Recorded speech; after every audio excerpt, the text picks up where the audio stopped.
សុំគេភ្លក់មហូបនៅភូមិខ្មែរម្ដងណាគ្នានៅជីម៉ោង2:71មនុស្សច្រើនមែនតែនមកឥឡូវទៅរកកន្លែងណាដែលអត់សូវមានមនុស្សសុំគេភ្លក់កន្លែងណាក៏មនុស្សច្រើនអញ្ចឹងហើយនេះអូយទីទៅកន្លែងណាក៏លក់ដាច់ទេថារកកន្លែងលក់អត់សូវដាច់ចឹងឥឡូវយើងចូលមកមើលសាន់នេះកូទីទៅមនុស្សតែដាច់លុយស្អីក៏ធ្វើបានដែរបងប្អូនហើយបងសុំភ្លក់មួយបានអត់ភ្លក់បានបងបើឲ្យខ្លាចមេបងឯងស្ដីឲ្យខ្ញុំសុំភ្លក់មែនតើខ្ញុំអត់មានលុយឲ្យណាចាប់បងអត់ទេ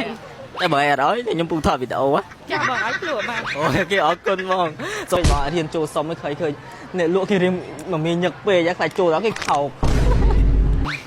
អូនេះសុំមើលzoom តិចមកអូននេះតែសុំភ្លក់សិនមកឆ្ងាញ់ខ្ញុំបោះគេសាបតែឆ្ងាញ់អត់ទេផ្អែមឡែមវាអត់ផ្អែមខ្លាំងហើយក៏អត់សាប់តែបើខ្ញុំគិតតែចាប់ប្រហែលជាសាបភ្លើគ្មានរសជាតិគ្មានអី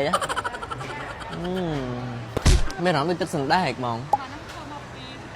អូអានេះគេធ្វើមកពីសណ្ដែកសៀងចឹងមកក្លិនដូចទឹកសណ្ដែកឆ្ងាញ់ណាស់អ្នកគ្នាអរគុណណាស់បងអរគុណច្រើនបងឲ្យសុំពី3កាំចឹងដោយសារតែគាត់ឲ្យខ្ញុំភ្លក់ free ចឹងខ្ញុំប្រម៉ូទឲ្យគាត់ free ដូចគ្នាតោះទៅមើលថាមានអីខ្លះមកខ្មែរយើងខ្មែរដូចគ្នាបងឯងចិត្តល្អចឹងត្រូវហើយបងខ្ញុំក៏ខ្មែរដែរបងឯងខ្ញុំភ្លក់ឲ្យអស់ចិត្តមកអូយបាយអត់យកចឹងខ្ញុំយកខ្លួនឯងក៏បានគេមានច្រើនរសជាតិមាន3រសជាតិមានម៉ាឆាមានតៅហ៊ូមានខ្ញុំសុំភ្លក់រសជាតិថ្មីគឺរសជាតិម៉ាឆាហើយនិងមីឡូម្ដងបងឯងបើតិចមើលបងឯងអត់ចិត្តម៉េះ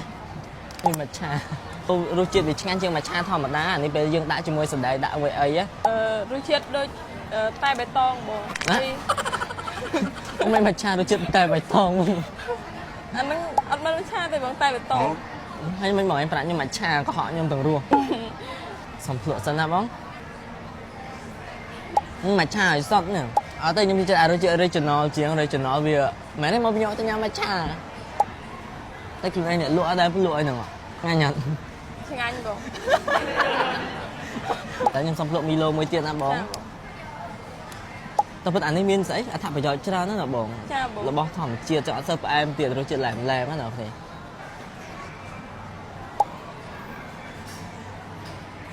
ឆ្ងាញ់អត់ទេលេងទេឆ្ងាញ់មែនអានេះឆ្ងាញ់ជាងតែបៃតងអូបងសុំរៀបរាប់អត្ថប្រយោជន៍មួយបានអត់ជួយឲ្យរាងកាយរឹងមាំនិងសុខភាពល្អហូបទៅអត់ឡើងគីឡូអត់ឡើងគីឡូព្រោះវាអត់ផ្អែមច្រើនបងអត់ឡើងគីឡូទេព្រោះវាអត់មានរសជាតិផ្អែមណាផ្អែមលេខតិចឡំឆ្ងាញ់ហ្មងហូបឆាប់ឆ្អែតបានយូរបងហូបឆាប់ឆ្អែតបានយូរមានថាអត់ឆាប់ឃ្លានហ្មងនិយាយស្រួលស្រាប់ជាងអត់ឆាប់ឃ្លានហើយបែរភ្លេចអាហ្នឹងផលិតផលខ្មែរអ្នកគ្នាតែមានប៉ុណ្ណឹងណាបងចាអរគុណច្រើនបងអរគុណចុះបើសិនអ្នកគ្នាចង់ញ៉ាំជាមួយនឹងតាហ៊ូសារីរៀនអ្នកគ្នាអាចមករកបាននៅជីម៉ោង2:71ឬនេះខាងរបស់គាត់ឈ្មោះថា Coco Sunny ហើយហាងរបស់គាត់មាន10សាខាអ្នកគ្នាអាចរកទិញបានច្រើនមែនតើអាចឬក៏អាចចូលមើលក្នុង page របស់គេបន្ថែមទៅដើម្បីដឹងពីសាខាមានណាខ្លះសំខាន់ខ្ញុំឆ្អែតខ្លាំងមែនតើអរគុណបងអរគុណម្ដងទៀតអរគុណច្រើនដែលឲ្យបងអូនភ្លក់បានហើយកុំប្រម៉ូទច្រើនពេកនំអ៊ីនឹងលក់ដាច់